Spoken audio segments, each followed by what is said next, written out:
For 20 years, Alexander Whitmore denied the son who had his eyes, his brilliance, and his blood, until the day that same son walked into his boardroom as the man who could destroy everything he'd built, and suddenly, rejection became the most expensive mistake of his life.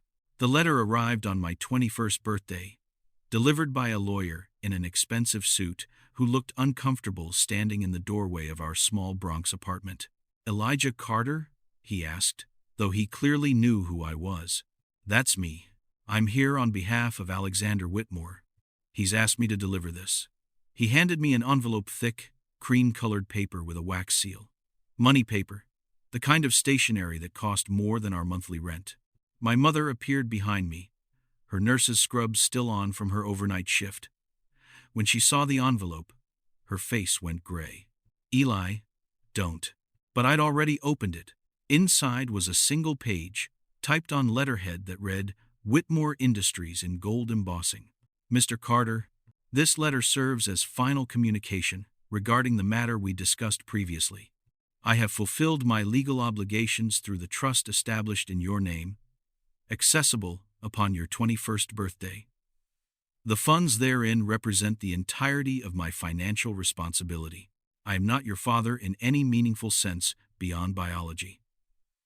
I did not raise you. I do not know you, and I have no desire to change that arrangement. Please do not contact me or my family. The trust contains $500,000. Consider it settlement for any future claims. Alexander Whitmore." I read it 3 times, each time hoping the words would rearrange themselves into something less brutal. They didn't. "Eli." My mother's voice was thick with tears. "You knew about this?" "About him? I tried to tell you so many times. I just never found the right way. The right way to tell me my father's a billionaire who wants nothing to do with me?" I laughed, hollow and bitter. "Yeah, that's a tough conversation." The lawyer cleared his throat. "There are papers to sign. For the trust." "Get out," I said it quietly, but he heard the danger underneath. "Mr. Carter, the money is legally yours." I said, "Get out." He left, papers and all. My mother tried to touch my arm, but I pulled away. "Tell me everything," I demanded. "Now." So she did. 22 years ago, my mother, Kenya Carter, had been a graduate student at Columbia, brilliant and ambitious, studying economics on a full scholarship. Alexander Whitmore had been a guest lecturer, already wealthy from his first tech ventures, married to a socialite named Catherine. He was magnetic, my mother said, her voice distant with memory. Brilliant and charismatic and completely unavailable. I knew better.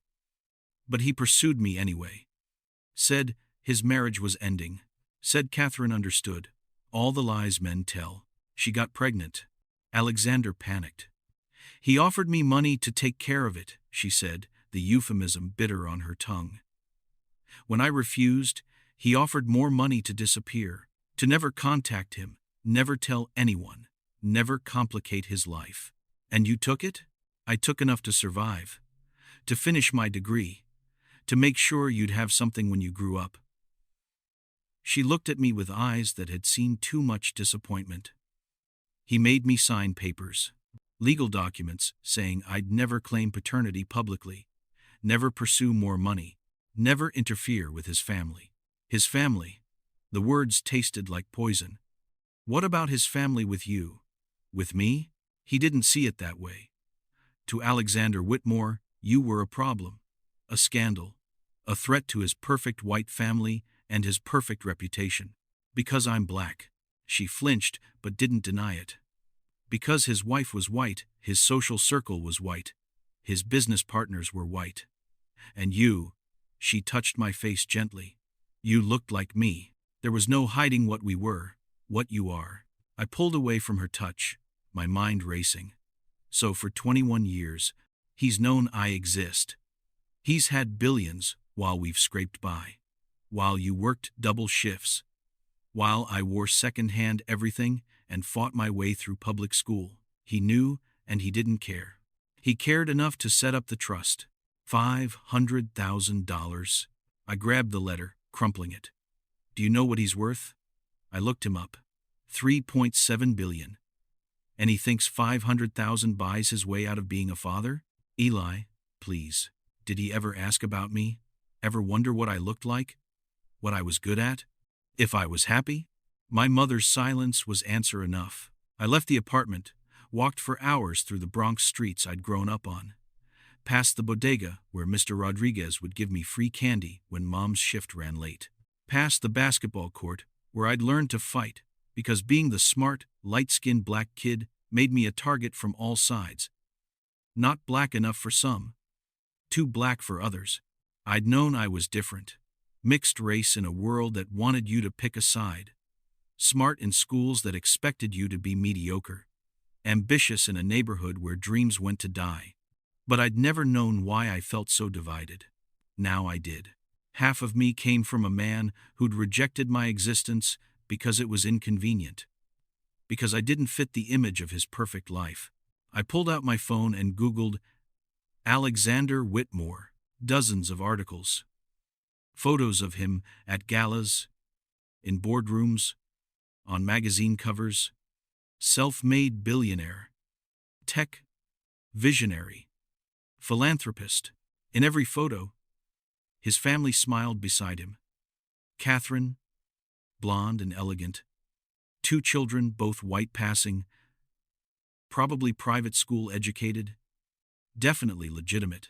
The family I'd never be part of. But it was his face that stopped me. Because I had that face. Same sharp jawline. I looked like him. Undeniably, unmistakably, like him. Which meant he'd looked at me at least once. Maybe in photos my mother had sent and still chosen to walk away. Something hardened in my chest then. Something cold and determined. If Alexander Whitmore thought $500,000 bought my silence and my absence from his life, he was about to learn a very expensive lesson. I took the trust money, every penny, but not to spend frivolously, not to accept his terms, to build something that would force him to acknowledge me. I'd already been accepted to MIT full scholarship. Because despite everything, I'd inherited his intelligence, if not his compassion. I'd been planning to study computer science, follow a traditional path. Instead, I changed my major to business and engineering. Double major, nearly killed me with the workload, but I studied like a man possessed. I learned everything about Whitmore Industries, their business model, their vulnerabilities, their competition, and in my dorm room, surviving on coffee and spite, I started building my own company. It took 4 years of brutal work, coding until my eyes bled. Pitching to investors who looked at a young black kid from the Bronx and saw risk, not potential. Getting rejected 97 times before someone finally said yes. But I had something Alexander Whitmore didn't know I had. His DNA. His brain. His cutthroat instinct for business. And I had something else. Hunger. The kind of hunger that comes from watching your mother work herself into exhaustion while your biological father hoarded billions. By the time I graduated MIT, Carter Technologies had secured its first major contract. By age 25, we disrupted 3 of Whitmore Industries' key markets. By 27, I was worth $200 million and rising. The tech blogs started noticing. Who is Elijah Carter? The mysterious prodigy taking down tech giants. Is Whitmore Industries' biggest threat a 27-year-old nobody? I wasn't a nobody. I was his son. But he still didn't know it. The call came on a Tuesday. Mr. Carter, this is Jennifer Walsh, executive assistant to Alexander Whitmore. Mr. Whitmore would like to schedule a meeting regarding a potential acquisition of Carter Technologies. I'd been waiting for this call for 6 years. I smiled. Tell Mr. Whitmore I'm available next Thursday. 2 p.m. His office. Actually, Mr. Whitmore typically conducts acquisition discussions at his office. 2 p.m. Thursday. Or no meeting. Silence. Then, I'll confirm with Mr. Whitmore. She called back an hour later. Thursday at 2 is confirmed. I told my mother what I was planning. Eli, this isn't healthy. You need to let this go. Let it go? I looked at her. This woman, who'd sacrificed everything while he'd sacrificed nothing. Mom, he pretended I didn't exist. He rejected me before I was even born, and now I'm going to walk into his office, sit across from him, and watch him realize exactly who I am. And then what? You destroy his company, ruin his life? How does that heal you? Maybe it doesn't, but it'll make me feel better. Will it? Or will you just be perpetuating the same cycle of hurt he started? I didn't have an answer for that. Thursday came. I dressed in my most expensive suit, custom-tailored, Italian, the kind of suit that announced you'd arrived. I looked in the mirror and saw Alexander Whitmore's face staring back at me. "Let's go meet Daddy," I told my reflection. Whitmore Industries occupied the top 15 floors of a Manhattan skyscraper. All glass and steel and money. I rode the elevator to the executive floor, my heart pounding despite my carefully constructed calm. Jennifer Walsh met me mid-40s. Professional, polished. "Mr. Carter, welcome. Mr. Whitmore is ready for you." She led me to a corner office that was bigger than the apartment I'd grown up in. Floor-to-ceiling windows overlooking Manhattan. Art that cost more than most people earned in a lifetime. Success displayed like trophies. And behind a massive mahogany desk, Alexander Whitmore, 51 years old now, gray threading through his dark hair, lines around his eyes that hadn't been there in the photos from 20 years ago. He stood, extending his hand. "Mr. Carter, thank you for coming." I took his hand, shook it firmly, and watched his expression for any sign of recognition. Nothing. He had no idea who I was. "Please, sit." He gestured to the chair across from his desk. "I've been following Carter Technologies with great interest. You've built something impressive in a remarkably short time. Thank you. Your company's focus on accessible technology, particularly for underserved communities, is admirable. And profitable, which is even more impressive." He pulled up a presentation on a screen. "I'd like to discuss acquiring Carter Technologies, bringing your innovation under the Whitmore umbrella, with you staying on as division head, of course. Of course. I'm prepared to offer $400 million. All cash. Immediate transfer. You'd maintain creative control, significant equity stake, seat on the board." "No." He paused. "I'm sorry? No. I'm not interested in selling. Mr. Carter, perhaps you didn't understand the offer." I understood perfectly. $400 million for the company I built from nothing. It's a generous offer. I leaned back, deliberately casual. "But I'm not here to sell." His expression shifted confusion, giving way to irritation. "Then why are you here?" "Because you wanted to meet me. And I wanted to see if you'd recognize me." "Recognize you? We've never met. Haven't we?" I stood, moving to the window so the light hit my face directly. "Look at me, Mr. Whitmore. Really, look." He did. And I watched God. I watched so carefully as recognition slowly dawned. His face went pale. His hand gripped the desk. "You're Elijah Carter. Your son." I let the words hang in the air like an accusation. Though I guess I should be more specific. "I'm the son you rejected. The one you paid my mother to hide. The inconvenient black child who didn't fit your perfect white family. How did you—" He struggled for words. "Kenya said she'd never. She kept her word. Never told anyone publicly. Never pursued you for more money. Never interfered with your precious reputation." I moved closer to his desk. "But she did tell me. And on my 21st birthday, you sent a very clear message about exactly what I was worth to you. $500,000. And a demand to stay away forever." Alexander sank into his chair, looking decades older suddenly. "Elijah, don't say my name like you have any right to it." My voice was ice. "You wanted to meet the CEO of Carter Technologies? Well, here I am. The son you threw away. Built something you now want to buy. How's that for irony? I never threw you away. You paid my mother to hide me. You denied my existence for 21 years. You sent a letter on my birthday telling me you weren't my father, in any meaningful sense. I pulled out my phone, showing him a photo of that letter I'd kept. Does that look familiar? He couldn't meet my eyes. I built my company specifically to compete with yours, I continued. Every market I disrupted, every contract I stole, every innovation that cost you money, that was me. Your rejected son, using the intelligence I inherited from you to destroy what you built. Elijah, please. Now here's what's going to happen. I leaned on his desk, making him look at me. I'm going to keep growing Carter Technologies. I'm going to keep taking your market share. And eventually, maybe in 5 years, maybe in 10, I'm going to offer to buy your company. And when I do, the whole world will know that the man who bought Whitmore Industries is the son you rejected because he wasn't white enough for your perfect family. Alexander's face had gone from pale to gray. You don't understand. I understand perfectly. You were ashamed of me. Ashamed that you'd had a child with a black woman. Ashamed that I was evidence of your infidelity and your failure to keep your life compartmentalized. That's not. He stopped, unable to finish because we both knew it was true.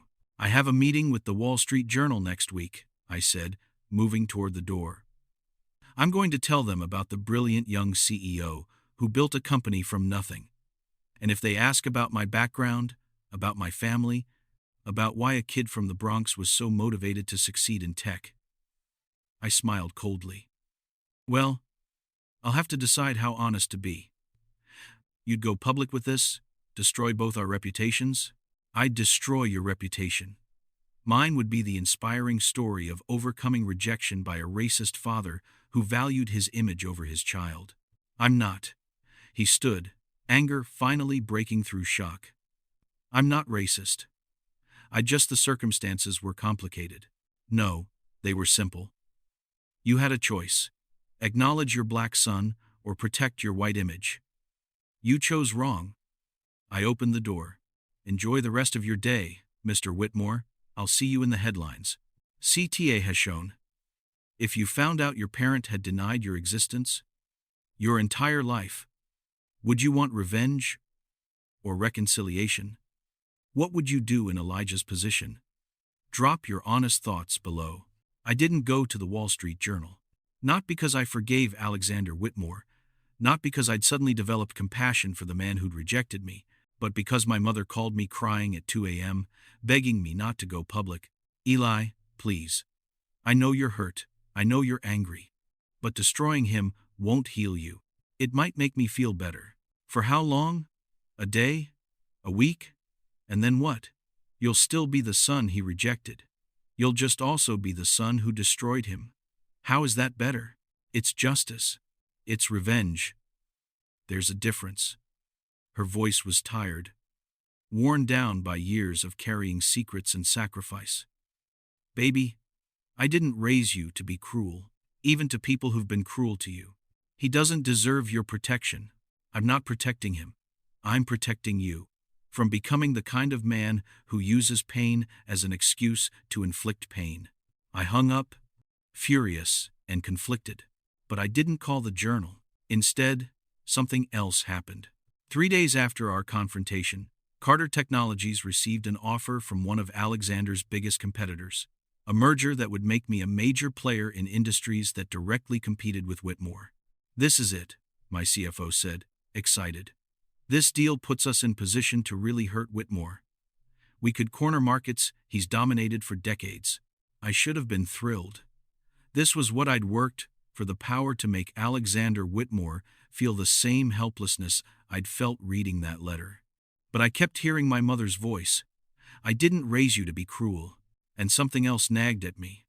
During our confrontation, for just a moment, I'd seen something in Alexander's eyes that looked like regret, maybe even pain. It disappeared quickly, buried under defensiveness and justification. But it had been there. What if? No. I shut down that thought immediately. I didn't owe him understanding. He'd had 21 years to feel regret, 21 years to reach out. He'd chosen silence. But the doubt lingered. The decision was made for me 2 weeks later when I got a call from a number I didn't recognize. Elijah? This is Catherine Whitmore. I nearly dropped my phone. Alexander's wife. The woman whose perfect image my existence threatened. How did you get this number? That's not important. What's important is that we meet. Today, if possible. Why would I meet with you? Because there are things about your father, about Alexander, that you don't know. Things that might change how you see what happened. I doubt that. Please, her voice cracked slightly. I'm not asking you to forgive him. I'm asking you to understand the full story before you make decisions that can't be unmade. Against my better judgment, I agreed to meet her at a coffee shop in neutral territory. Catherine Whitmore was 50, elegant in that effortless way wealthy white women managed. But up close, I saw cracks in the facade, lines of strain around her eyes, a tension in her posture. She didn't waste time on small talk. Alexander told me about your meeting, about your threat to go public. Did he tell you why? He told me you're his son, that he rejected you, that he's been paying your mother to stay silent for over 20 years. She took a breath. What he didn't tell you is why. Because I'm black. Because I'm evidence of his affair. Because I don't fit his image. Because he was terrified. I laughed bitterly. Terrified. Of what? A baby? Terrified of becoming his father. That stopped me. Catherine continued, her voice careful. Alexander's father was a man named Robert Whitmore. Charming, successful, and violent. He had multiple affairs, multiple children with different women. Some white, some not. And he treated the ones who weren't white as shameful secrets. Paid them off, threatened them, made sure they understood they weren't real family. I felt something cold settle in my stomach. Alexander grew up watching his father's cruelty. Watching those half-siblings be rejected, watching their mothers be silenced. He swore he'd never be like Robert, that he'd never put a child through what his father put those children through. Catherine's eyes were wet. And then he met your mother, and he fell in love with her. Really, genuinely loved her. That's bullshit. If he loved her, he was already married to me. Arranged marriage. Basically, our families were business partners. We married young, had children young, and by the time Alexander met Kenya, we were essentially strangers, sharing a house. I knew about the affair. I didn't care. Our marriage was a business arrangement, not a love match. Then why didn't he leave you for my mother? Because of the prenup.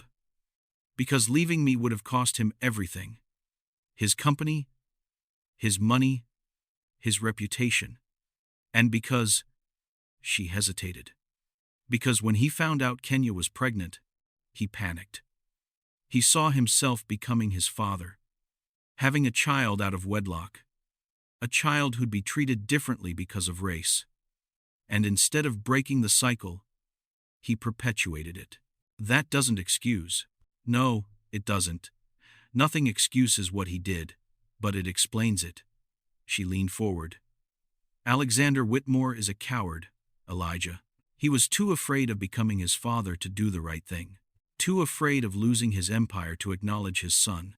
But that fear, it's eaten him alive for 21 years. Good. Is it? Because from where I'm sitting, you're letting that same fear drive you. Fear of being rejected again.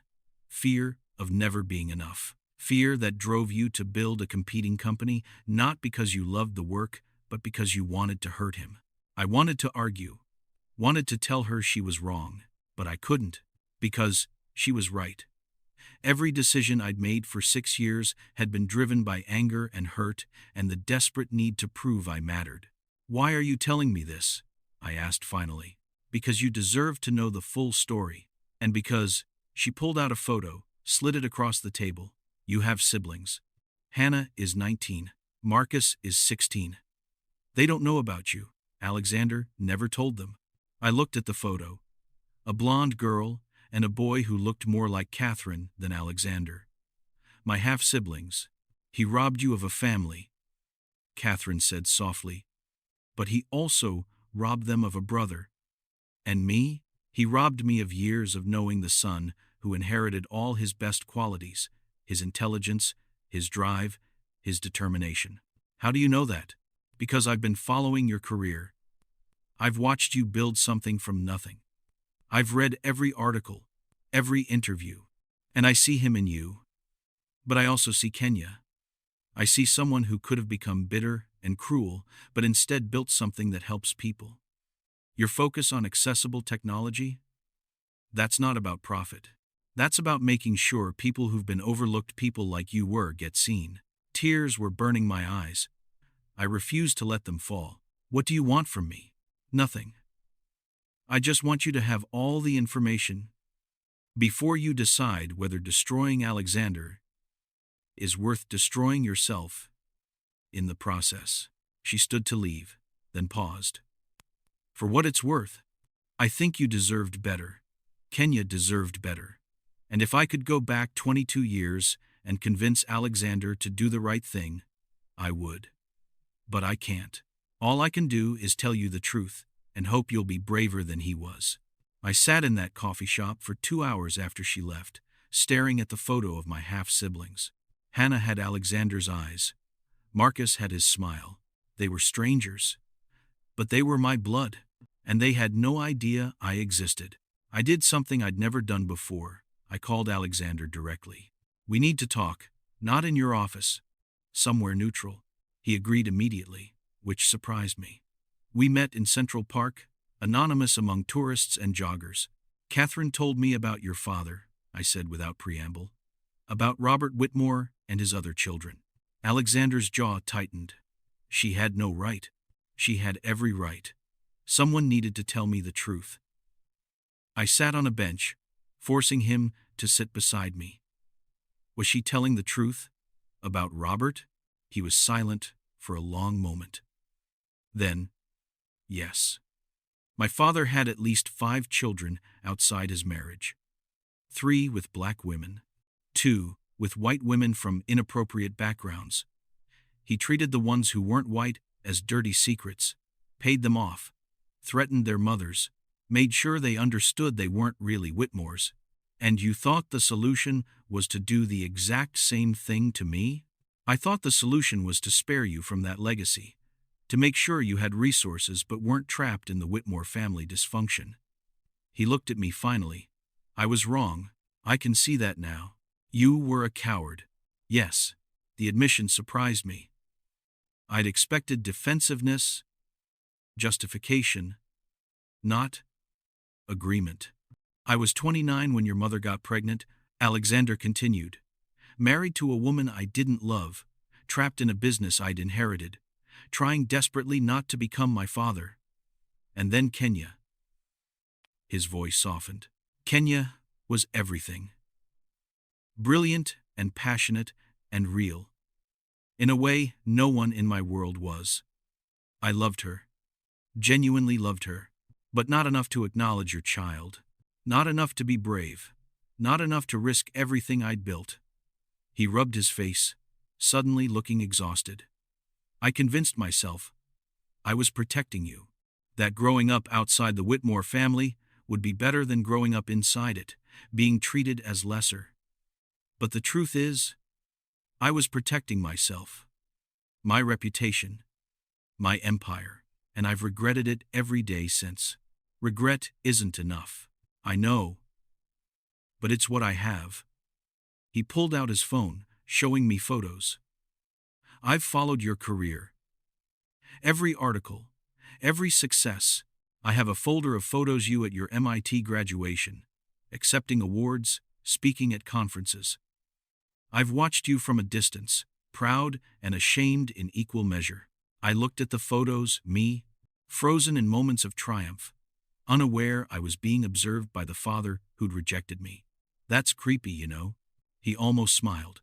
Probably, but it's all I allowed myself. Why? Why not just reach out? Apologize? Acknowledge me? Because I didn't think I deserved forgiveness. And because he hesitated. Because I was afraid you'd reject me the way I rejected you. And I'd deserve it. You would deserve it. I know. We sat in silence, watching people pass. Families, couples, people with uncomplicated relationships to their own existence. Catherine showed me a photo of Hannah and Marcus, I said finally. Alexander's expression shuddered. You can't. I'm not going to tell them. That's not my decision to make. But they deserve to know they have a brother. It would destroy their image of me. Good. They should know who you really are. Elijah, I'm not trying to hurt them.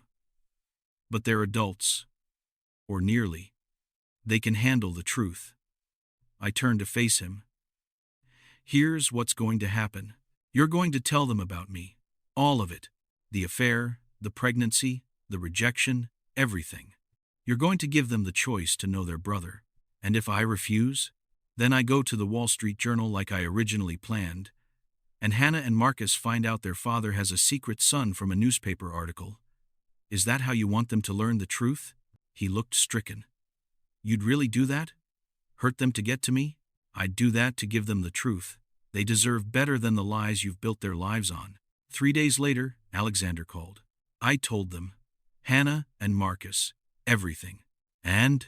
Hannah's furious. Said she needs time to process. Marcus. His voice broke slightly. Marcus asked if he could meet you. My heart stuttered. What? He's 16, he said. Alexander cleared his throat. He said he's always wanted a brother. And he doesn't care about the circumstances. He just wants to know you. I couldn't breathe. Couldn't process. Elijah? When? Whenever you're ready. He's eager. Hannah's more hesitant, but she said she's willing to meet you eventually. She just needs time to be angry at me first. Smart girl. She gets that from her mother. A pause. Will you meet them? Please? I should have said no. Should have held on to my anger, my hurt, my perfectly justified rage. But I thought about Marcus 16, my half-brother, wanting to know me, despite everything. Okay, I said. I'll meet Marcus. But Alexander? If you've manipulated him into this, if this is some ploy to make yourself look better, I swear. It's not, he asked on his own. I didn't prompt him. Alexander's voice was thick with emotion. Thank you for giving us this chance. I'm not doing this for you. I'm doing it for him. I know. That's what makes you better than me. I met Marcus at a pizza place in Brooklyn, his choice, because he wanted to see where I grew up. He was tall for 16, with Alexander's build but Catherine's coloring. And when he smiled, I saw myself the same lopsided grin I made when I was trying not to show how nervous I was. So, he said, sliding into the booth across from me. You're my secret brother. That's pretty cool. Is it? Are you kidding? I've been the youngest my whole life. Hannah's always been the overachiever. Now I find out there's this whole other person who's even more successful than her. This is gold. Despite everything, I laughed. You have a weird perspective on this situation. Yeah. Well, I'm 16. Everything's weird. He grabbed a slice of pizza. Dad told us everything.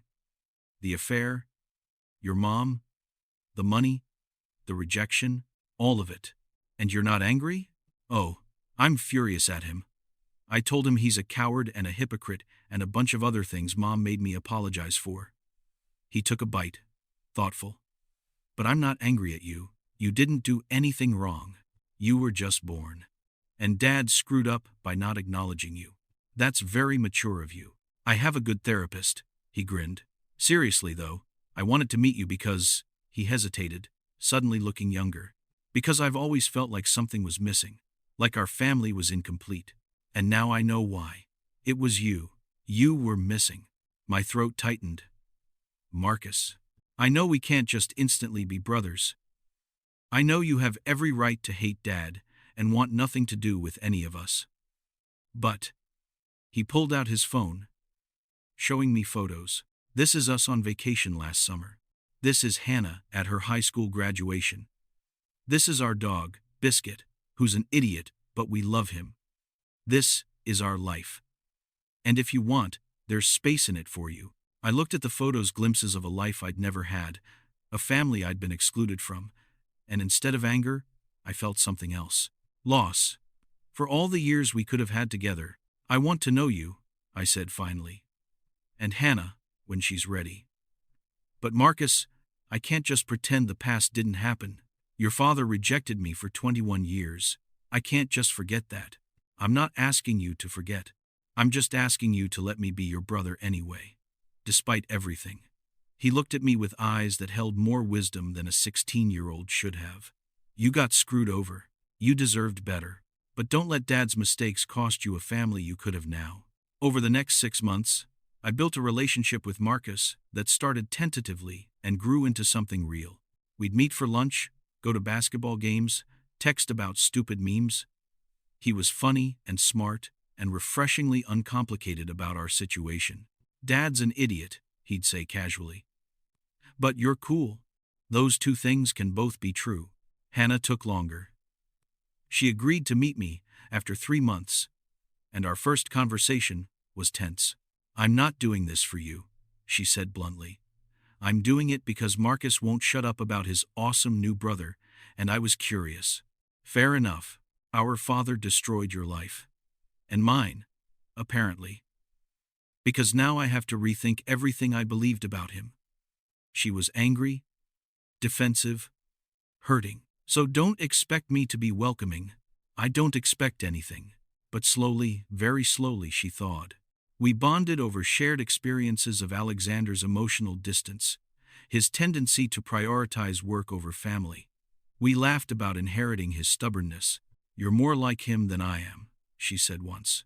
The way you built your company, the way you think strategically. It's eerie. Is that a compliment? It's an observation. Whether it's a compliment depends on whether you use those traits better than he did. But my relationship with Alexander himself remained frozen. We'd see each other at occasional family dinners Marcus organized, but we barely spoke. The hurt was too fresh, the betrayal too deep, until the day everything changed. CTA-2. Elijah is building relationships with his half-siblings, but can't forgive his father. If someone rejected you your whole life, then their kids wanted to know you. Could you separate those relationships? Would you try to forgive the parent for the sake of the siblings? Tell me what you'd do in the comments. The call came at 3 a.m. Elijah, it's Catherine. Alexander's in the hospital. Heart attack. You need to come. I should have said no. Should have pointed out that I wasn't family, wasn't welcome, wasn't his son in any meaningful sense. Continue. But I thought about Marcus and Hannah losing their father, and despite everything, I got dressed and drove to the hospital. The waiting room was fluorescent bright and full of Whitmores. Catherine, red-eyed and exhausted. Hannah, crying quietly. Marcus, stone-faced and terrified. When Marcus saw me, he crossed the room and hugged me hard. Thanks for coming. How bad is it? Bad. They're saying...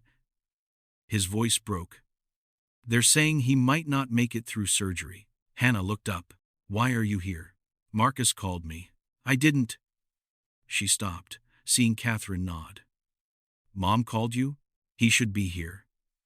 Catherine said quietly. Whatever happened between him and Alexander, Elijah is family. And Alexander would want him here. Would he? The words came out bitter. Because 21 years suggests otherwise. Elijah, Catherine started. No, he's right. Hannah stood, facing me. Our father treated you like you were disposable. Like you weren't worthy of being acknowledged. Why should you be here for him now? Because you're here, I said, looking at her and Marcus. And you're my family, even if he didn't want me to be his. Hannah's expression crumbled. She crossed the room and hugged me, sobbing into my shoulder. I'm so sorry. For all of it. For not knowing you. For the years we missed. It's not your fault. But it's not fair. You should have been there for my first day of school. For Christmas mornings. For all of it. Marcus joined the hug. And suddenly, we were all holding each other. 3 siblings connected by blood and circumstance, trying to piece together a family from broken parts. A doctor emerged. Mrs. Whitmore, your husband is out of surgery. It was touch and go, but he's stable. We'll need to monitor him closely, but he should make a full recovery. The relief was palpable. Catherine actually swayed. and I found myself steadying her. Can we see him? Marcus asked. Family only, 2 at a time. Catherine looked at me. You should go. You and the kids. I'm not. Yes, you are. Family. She squeezed my hand. Go. So I walked into that hospital room with Marcus and Hannah flanking me, and saw Alexander Whitmore hooked up to machines, looking smaller and frailer than I'd ever imagined possible. His eyes opened when we entered. He saw Marcus and Hannah first, and his expression softened with love and relief. Then he saw me. Elijah, he whispered. You came. Marcus called. But you came. Even after everything, He started coughing, wincing, with pain. Don't talk, Hannah ordered. You just had surgery. Need to say. He looked at me, and I saw tears in his eyes. Real, genuine tears. I'm sorry. God, Elijah, I'm so sorry. For all of it. For every day I let pass without knowing you. For every choice I made that prioritized my comfort over your existence. Dad, Hannah started. No, he needs to hear this. I need to say it. Alexander struggled to sit up slightly. I was a coward. Afraid of being like my father. I became exactly like him. I threw away 21 years with an extraordinary son because I was more concerned with protecting my image than doing right by my child. You don't have to do this now, I started. Yes, I do. Because I almost died tonight. And the thought that consumed me as I was going under was that I'd die without you knowing. His voice broke completely. Without you knowing that I'm proud of you, that I've always been proud of you. That watching you build your company, seeing you become the man you are, has been both my greatest joy and my deepest shame. Alexander, I couldn't call him Dad, couldn't go that far. You're twice the man I am. You built an empire from nothing, not from inherited wealth. You did it with integrity and ethics I never had. You focus on helping people, not just profit. You're everything I pretended to be but never was. Stop. And I robbed you. I robbed you of a father, of siblings, of a family. I robbed Marcus and Hannah of a brother.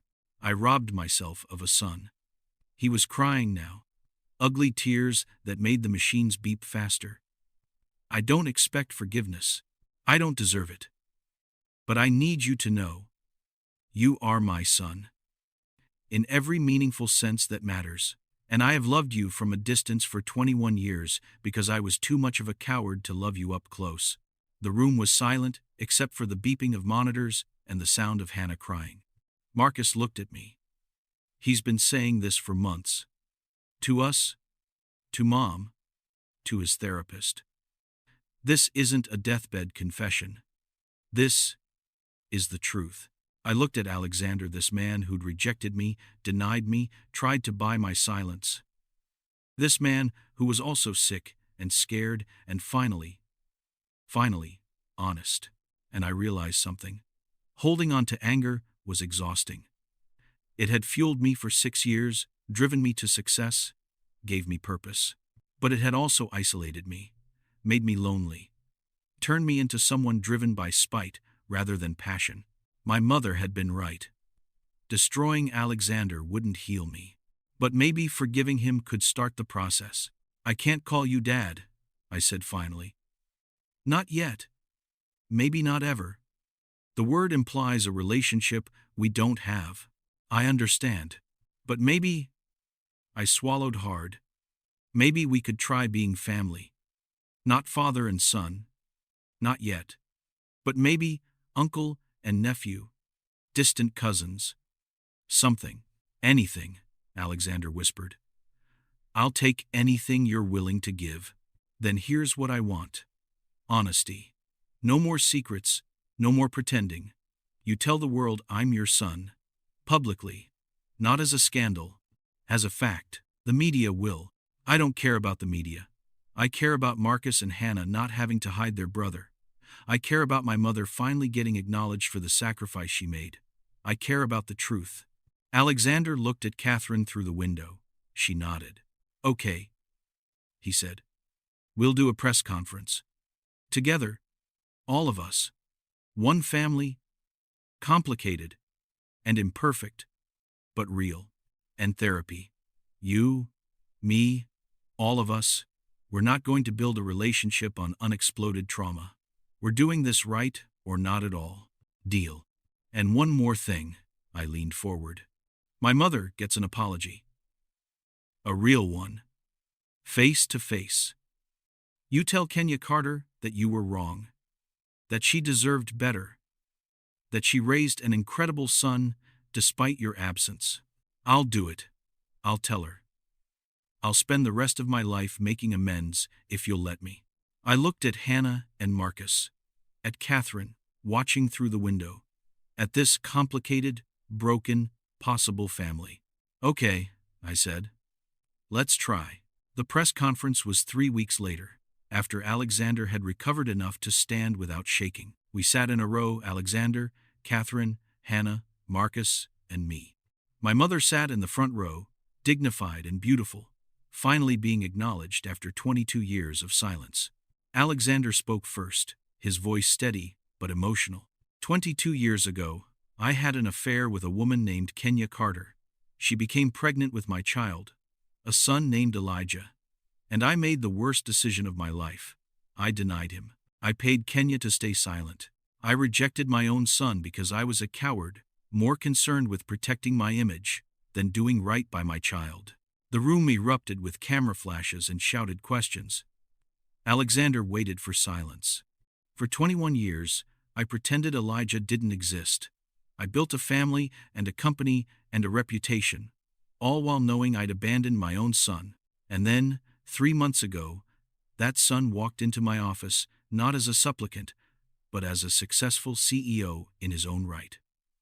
Elijah Carter built Carter Technologies from nothing. He's brilliant, innovative, and ethical in ways I've never been. And he did it all without me. He turned to look at me. I can never make up for the years I stole from you. I can never give you back the childhood you should have had, the father you deserved. But I can do this. I can acknowledge publicly that you are my son, that I'm proud of you, that you are a Whitmore, whether you choose to use that name or not. I took the microphone next. I'm Elijah Carter, son of Kenya Carter and Alexander Whitmore. For 21 years, I was a secret. For 6 years after that, I was angry. I built my company partially to spite the father who'd rejected me. I wanted to hurt him the way he'd hurt me. I looked at Marcus and Hannah. But then I met my siblings. Marcus and Hannah, who had nothing to do with their father's choices, but everything to do with making me feel like I belonged. They reminded me that family isn't just about shared DNA. It's about who chooses to show up for you. I found my mother in the crowd. My mother raised me alone. She worked double shifts, sacrificed everything, and never once made me feel like I was a burden or a mistake. She taught me that worth isn't about money or status, it's about character. And she did that while honoring a contract that silenced her pain to protect a man who didn't deserve her protection. Kenya was crying now, and I had to pause to compose myself. Alexander Whitmore failed me as a father. But I looked at him, this complicated man who'd rejected me and was now trying to make amends. He's trying to do better, and I've learned that holding on to anger is exhausting. So, I'm choosing something different. I'm choosing to build a relationship with my father, my siblings, and this complicated family. Not because I'm forgetting the past, but because I'm choosing the future. The press conference lasted 2 hours. Questions ranged from respectful to invasive. We answered what we could and deflected what we couldn't. But the story that emerged wasn't about scandal or shame. It was about a family choosing honesty over image, about a son who'd succeeded despite rejection, about siblings who'd found each other across years of secrets. Black son reveals billionaire father rejected him for decades, ran one headline. From rejected to respected, Elijah Carter's remarkable story ran another. The Whitmore family's secret son is more successful than his father, and more ethical too, was my personal favorite. But the best response came 3 days later, when Hannah posted a family photo on Instagram, all of us, at a casual dinner. Laughing, messy, real. Her caption, family isn't about perfection. It's about showing up, being honest, and choosing each other every day. Meet my brother, Elijah. He's brilliant, kind, and everything I didn't know I was missing. Number, family is complicated. Number, choosing love. Number, Whitmore family. It went viral. Millions of likes. Thousands of comments from people sharing their own complicated family stories. Marcus posted next. My brother is cooler than yours. Facts. Number, big bro energy. And slowly, the narrative shifted. We weren't a scandal. We were a modern family navigating complex relationships with honesty and grace. 6 months after the press conference, Alexander and I sat in his office, the same office where I'd confronted him 2 years earlier. But this time, we sat on the same side of the desk. The merger is finalized, he said, reviewing paperwork. Carter Technologies and Whitmore Industries are officially partners. You'll maintain full autonomy over your division, I keep mine, and we collaborate on accessibility initiatives. It's not what I imagined when I started my company. What did you imagine? Destroying you. Taking everything you'd built and making you watch, as I succeeded, where you'd tried to bury me. Would it have made you happy? If you'd succeeded? I thought about it honestly. No. It would have made me feel powerful, but not happy. And now? Now I'm building something that matters. With family. With people I respect. That's better than revenge. Alexander was quiet for a moment. Then, thank you. For what? For being brave enough to forgive me when I didn't deserve it. For giving me a chance to know you. For, his voice caught, for calling me out on my cowardice, but still choosing to build something with me anyway.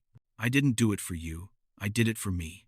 And for Marcus, and Hannah, and Mom. I know, that's what makes it mean more. We worked in companionable silence for a while. Then Alexander spoke again. There's something I want to give you. He pulled out a folder. These are shares in Whitmore Industries, equivalent to what Hannah and Marcus have. You're an equal heir. I don't want your money. It's not about money. It's about equity. You're my son. You deserve the same stake in the family business they have. He pushed the folder toward me. I can't give you back 21 years, but I can give you this. A future where you're not an afterthought or a secret, but an equal member of this family. I looked at the paper's numbers that represented not just wealth, but acknowledgement, belonging. Thank you, I said finally. Not for the shares, for finally seeing me. I always saw you, Elijah. I was just too afraid to let you see me seeing you. That's the most convoluted sentence I've ever heard. Therapy has made me wordy. We both laughed, and it felt good, natural. Like maybe, eventually, we could be something resembling family. 1 year after the press conference, my mother finally agreed to have dinner with Alexander. I offered to be there for support, but she refused. This is between him and me. We have 22 years to discuss. They met at a quiet restaurant. I waited at home, anxious, until my mother called 3 hours later. How did it go? He apologized. Really, genuinely apologized. Took full responsibility. Didn't make excuses. She sounded lighter than she had in years. And he thanked me. For what? For raising you to be a better man than he was. For protecting you from his cowardice. For, her voice caught. For loving you enough for both of us. Mom, I spent 22 years angry, Eli. Angry that he'd rejected you. Angry that I had to raise you alone. Angry that he got to build an empire while I worked double shifts. She took a breath. But tonight, he looked me in the eye and said, Kenya, you did the impossible. You raised a son who's more successful, more ethical, and more loved than I could ever be. And you did it without my help, without my money, with nothing but your own strength. I can never repay that. What did you say? I said. You're right. You can never repay it. But you can honor it by being the father to Elijah now that you should have been from the beginning. She laughed softly. And he said he would. He's keeping his word. Eli. He's really trying. Are you okay with all of this? I'm more than okay. I'm free. free from carrying secrets, free from protecting a man who didn't deserve protection, free to build whatever kind of relationship I choose with Alexander. Not romantic, never again, but maybe eventually friendly. For you, for Hannah and Marcus, for the grandchildren I hope to have someday. Grandchildren? Mom, I'm 28, and successful, and finally happy, and in a relationship with that nice girl from your sustainability team. Don't think I don't notice these things. I laughed. Her name is Simone, and we've been on 3 dates. 4. You had coffee on Tuesday. That counts. You're tracking my dating life? Someone has to. You've been too busy building empires and reconciling with family to notice you're in love. I'm not. I stopped. Was I? Maybe. Okay. Fine. Maybe I like her. A lot. But that's a separate conversation. It's all the same conversation, baby. It's all about choosing to be open, to let people in, to build a life that's not defined by what you lost, but by what you're creating. 5 years later, the gala was Alexander's idea, a joint fundraiser for the Whitmore Carter Foundation, our new initiative providing technology education and resources to underserved communities. I stood with Simone, my wife of 2 years, 8 months pregnant with our first child, watching Alexander work the room. He's good at this, Simone observed. The charm offensive. It's his superpower. Right up there with emotional avoidance and complicated apologies. He's come a long way. We all have. Marcus approached, now 22 and working at Carter Technologies. Yo. Your wife needs to sit down. She's been on her feet for 2 hours. I'm fine, Simone protested. You're pregnant and stubborn. Sit. He guided her to a chair, then turned to me. Hannah's bringing someone tonight. She said it's serious. Define serious. Engagement ring in his pocket, serious. She's only 25. And you got married at 26. Double standard much? Before I could respond, Hannah arrived with a young man who looked appropriately nervous. Elijah, Simone, this is David. David, this is my brother and his wife, who will absolutely grill you. David extended his hand. Mr. Carter, I've heard so much about you. All bad, I hope. If Hannah's only telling you good things, she's lying. He laughed, relaxing slightly. She mentioned you're protective. That's a nice way of saying, I'll destroy you if you hurt her. Elijah. Hannah looked mortified. What? I missed 21 years of being an older brother. I'm making up for lost time. Catherine appeared, steering me away from interrogating David. Leave them alone. You're going to scare him off. That's the point. No, the point is that Hannah is happy, and you should celebrate that, instead of channeling your inner protective older brother. But I am a protective older brother, who needs to trust that Hannah can make her own choices. Just like you did. She was right, of course. I released David from my glare and let Hannah introduce him to the rest of the family. Alexander found me near the bar. Simone looks ready to pop. 3 more weeks, allegedly. Nervous? Terrified. What if I'm a terrible father? What if I make the same mistakes you? I stopped. Sorry. That came out wrong. No, it's a fair concern. I've given you an excellent example of what not to do. He signaled the bartender for 2 waters. Can I tell you what I've learned? Sure. The fact that you're worried about being a good father means you'll probably be a great one. It's the people who assume they'll be perfect who screw it up. He handed me a glass. You've already proven you're better than I was. You chose honesty over image. You chose family over grudges. You chose to build relationships rather than walls. I had good teachers, Mom, mostly. But also, I gestured at the room, at our complicated blended family. This, all of you, showing me that family is about choosing each other, even when it's hard. Especially when it's hard. He raised his glass. To choosing family. Every day. Every day, I echoed. 3 weeks later, at 2 a.m., my son was born. Alexander Marcus Carter. Named for 2 men who'd shown me different versions of fatherhood. One who'd done it right from the start, one who'd learned to do it better late. My mother held him first, crying tears of joy. Marcus and Hannah flew in immediately, arguing over who got to be the favorite uncle and aunt. Alexander arrived last, carrying a gift, a framed photo of me as a baby that Kenya had given him. "I missed this the first time," he said, looking at my newborn son. "I didn't get to hold you as a baby. Didn't get to watch you learn to walk, or talk, or become the person you are. But if you'll let me, I'd like to be there for him. To be the grandfather I should have been the father." I looked at my son, this tiny person who'd inherit all our complicated family history, who'd grow up knowing he had a grandfather who'd made terrible mistakes and spent years trying to make them right. "Yeah," I said, "you can be his grandfather. But Alexander, if you screw this up, I won't. I promise you, Elijah, I won't." And he didn't. 10 years after press conference, I sat in my office now, the CEO office of the merged Whitmore-Carter Technologies, reviewing the latest accessibility initiative when my son burst in. "Dad," Grandpa Alex said, "I could come to work with him tomorrow. Can I, please?" Alexander appeared in the doorway, looking sheepish. "I may have promised before checking with you. Grandpa Alex is undermining my parenting again. Grandpa Alex is spoiling his grandson, as is his right." I looked at my son, 10 years old, brilliant and curious, and loved by an entire extended family who'd fought to build something real from broken pieces. "Fine, but you're responsible if he breaks something." "Deal." Alexander scooped up his grandson, who shrieked with laughter.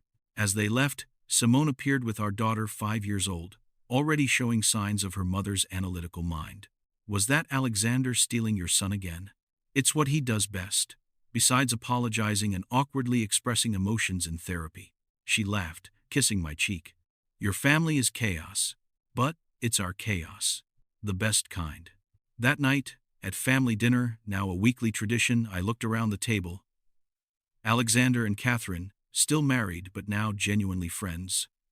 My mother, Kenya, healthy and happy and finally at peace. Hannah and David, married with a baby on the way. Marcus and his fiancée, Simone, and our children. We were loud and messy and complicated. We had history that couldn't be erased and wounds that had healed but left scars. But we were family, real, chosen, fought for family. Alexander raised his glass. "To the family we built from broken pieces." "To second chances," Hannah added. "To the best older brother who threatened my boyfriend but then officiated our wedding," David grinned. "To Mom, who did the impossible," I said, looking at Kenya. "To all of you," she replied, "for choosing love over anger. For being braver than I ever was." "To family," my son said simply. "To family," we echoed. And as I looked around that table at faces I loved, some I'd known forever, some I'd only recently found, I realized something profound. Alexander Whitmore had rejected me for 21 years. But life had other plans. It gave me a mother who loved fiercely, siblings who chose me despite everything, a career built on my own merit, a family I'd fought to build. And eventually, it even gave me a father, not the one I'd deserved from the beginning, but the one who'd learned, painfully and slowly, how to show up. We weren't perfect, but we were real. And that was more than enough. Elijah chose forgiveness and family over revenge. Was that the right choice? Or should he have kept his distance from the man who rejected him? Could you forgive a parent who denied you for 21 years if they genuinely tried to make amends? Drop your honest thoughts below. This is a tough one, and I want to hear your perspective.